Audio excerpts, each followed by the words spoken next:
Ben ritrovati ad una nuova puntata di Scanner.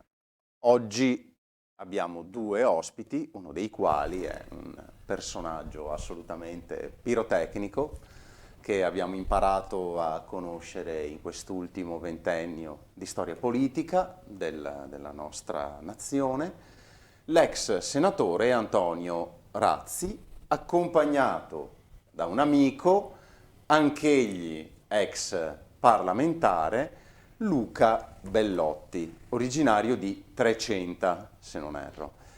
Esatto, scusa che la interrompo. Prego. Io di solito si dice già senatore della Repubblica, già deputato.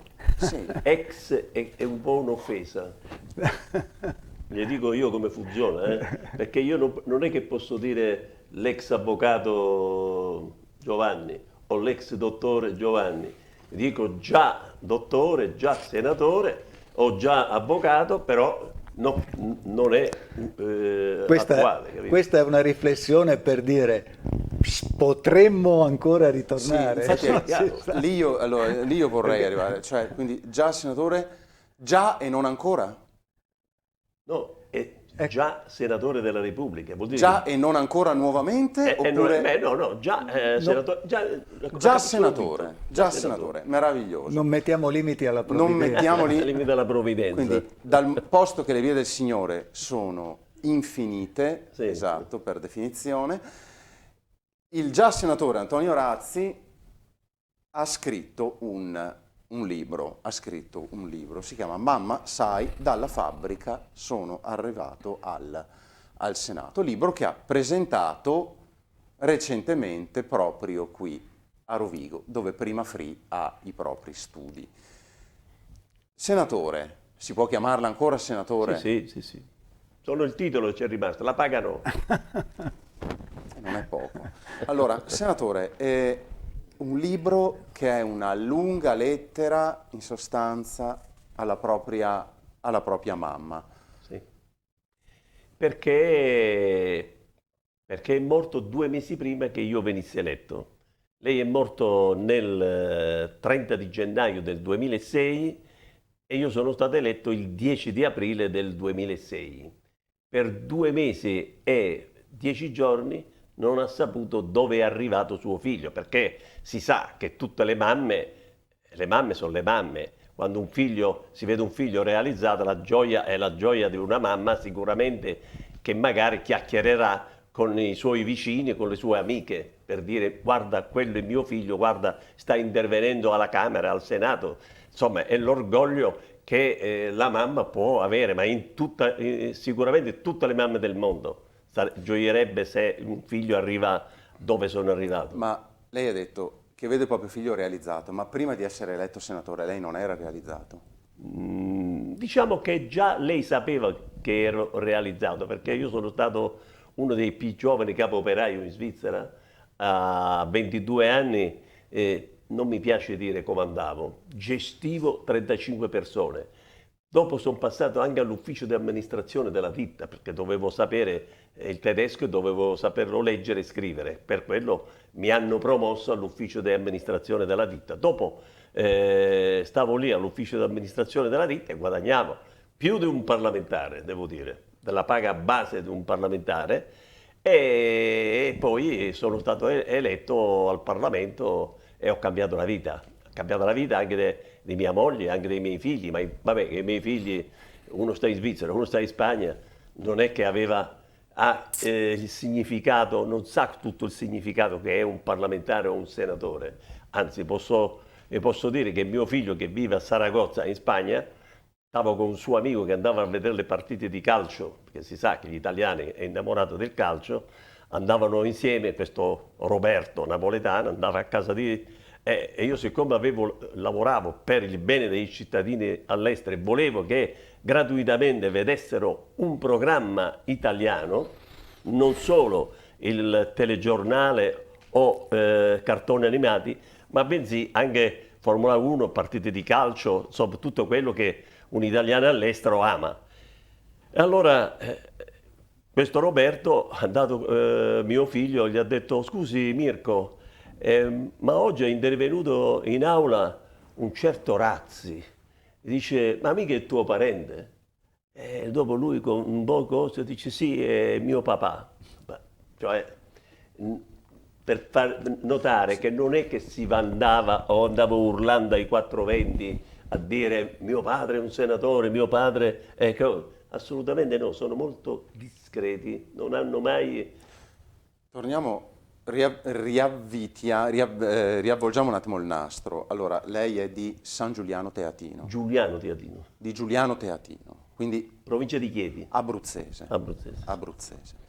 Lei è partito da casa per emigrare in Svizzera all'età di 17 anni. 17 anni. Conosceva il tedesco? No, Quindi lo ha imparato lì. non conoscevo nemmeno l'italiano, parlavo solo abruzzese. Parlavo solo il dialetto abruzzese. E come è riuscito a collocarsi a livello lavorativo? Ma guarda, quando sono andato devo dire che tutti i capi erano veneti e friulani. E devo dire anche grazie a loro ho riuscito a imparare anche, non dico perfettamente l'italiano, ma non parlavo più il dialetto abruzzese, ma riuscivo a parlare la vera lingua italiana. Mi hanno fatto da professori, perché altrimenti se stavo solo con gli abruzzesi parlavo solo il dialetto.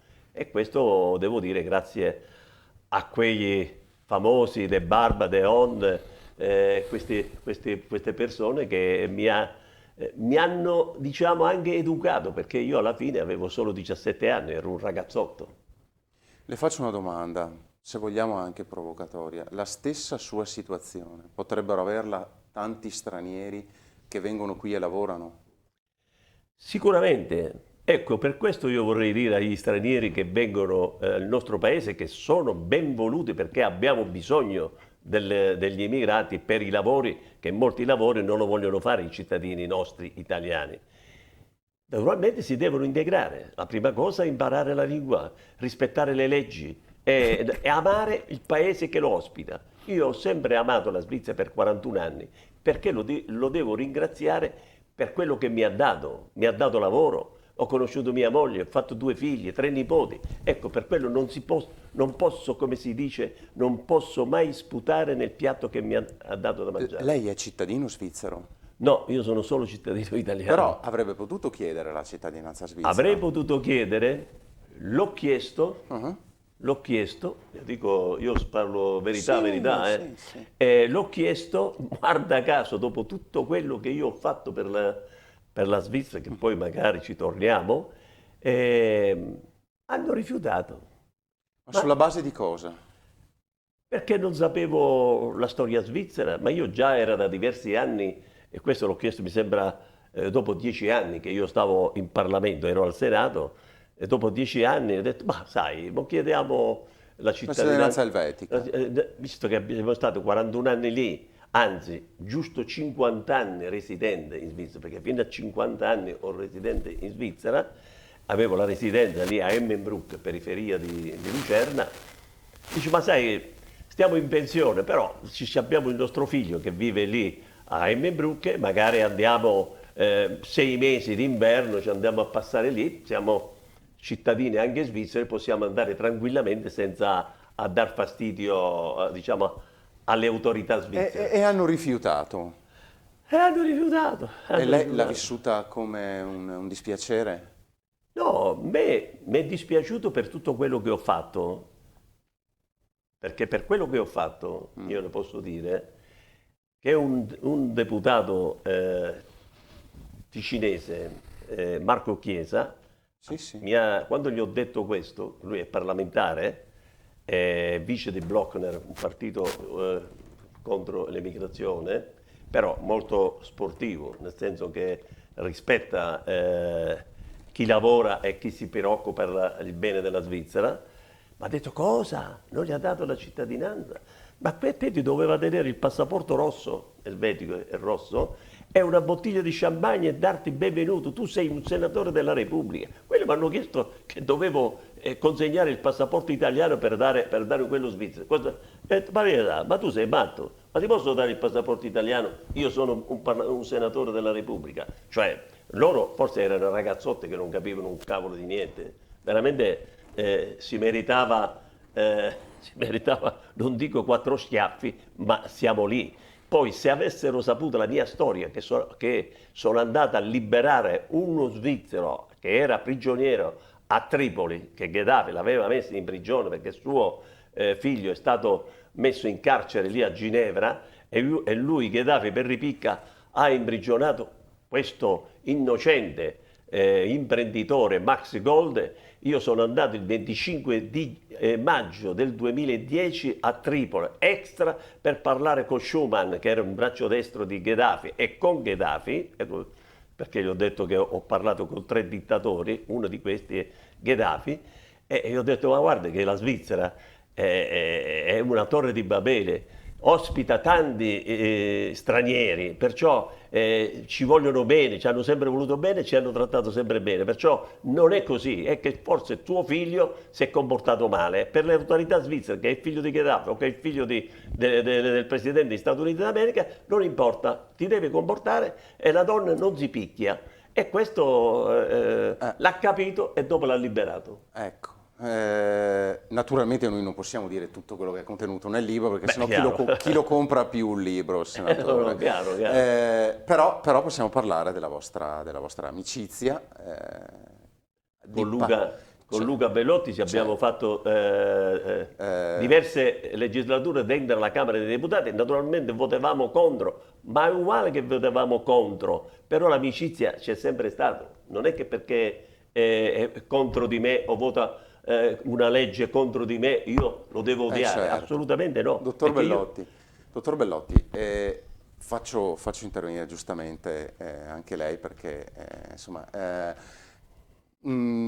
quali sono gli aneddoti più, se vogliamo anche divertenti, più leggeri per i nostri teleascoltatori, dell'amicizia bella e sincera che ha con il senatore Razzi? Beh, parto da un'ora fa, no, dove a colazione abbiamo incontrato un comune amico che è stato per tanti anni un protagonista della politica regionale sicuramente, ma anche della politica nazionale, che è Giancarlo Galan. Avete incontrato l'ex presidente? Sì, siamo stati a colazione con lui, abbiamo mangiato con lui, abbiamo ripercorso un po' le tappe della politica, che devo essere sincero un po' ci manca, perché insomma abbiamo la presunzione di essere stati un po' più bravini di quelli che ci sono attualmente. Anche con Galan abbiamo ripercorso un po' la storia di fatti concreti, di azioni, di cose fatte nell'interesse del Veneto, e oggi Galan è un po' non solo proprio trascurato dalla politica, ignorato, un po' estromesso, addirittura ci ha detto che non percepisce nemmeno una lira di pensione per quello che ha fatto durante la sua vita.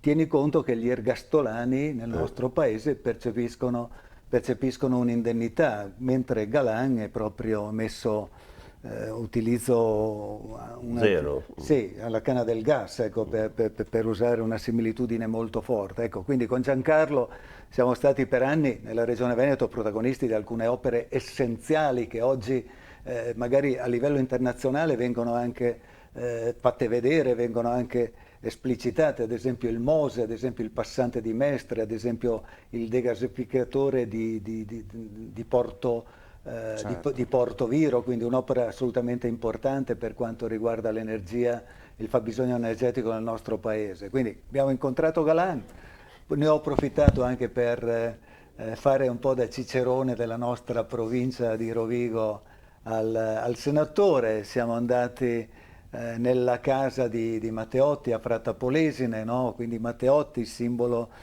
della libertà, simbolo anche di una veramente della capacità di contrastare, di fare politica nel Parlamento all'epoca, alla nascita del fascismo, che ha pagato con la sua vita col suo martirio queste Quindi sue... Matteotti è un patrimonio comune. Un patrimonio assolutamente comune. Infatti, Quindi, scusa che ti interrompo, infatti anche a Pescara ogni anno c'è il trofeo Matteotti Sì. di biciclette. Cioè, veramente è stato un eroe della patria, Sì, un eroe, vogliamo dire, un assolutamente. eroe della patria. L'hanno ammazzato perché appunto amava la libertà, amava la democrazia e questo al paese non è andata bene a qualcuno e perciò l'hanno fatto fuori. ecco, e poi ne ho approfittato anche per portare Antonio sulle rive del nostro Po.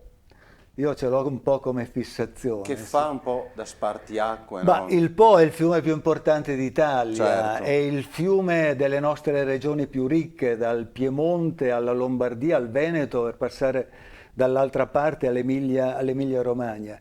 È un fiume straordinario, ma è un fiume in sofferenza. Gli ho fatto vedere, approfittando anche della capacità proprio di diffusione, perché